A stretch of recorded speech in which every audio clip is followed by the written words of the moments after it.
Om jeg fatter, du gider. Hvad? Det er ham med psykopatmorder. Der har vi kølerøden. Og en morder. Han har sin natur. Han skalperer dem. Ej, for fanden. Jeg synes bare, det lyder så ulækkert. Skål for mig med ny arbejde.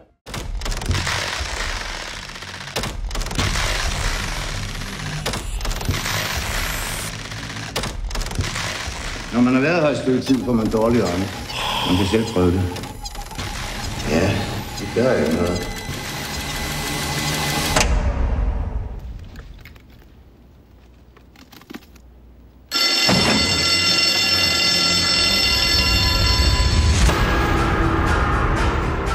Ligger dernede. Og begge gange dig som hovedperson. Der er spor! Der er 4 grader, men man kan godt. Nattevagt for mange år siden. Det går over flere meter. Han gør det vel. Det siger de. Så du er psykopat?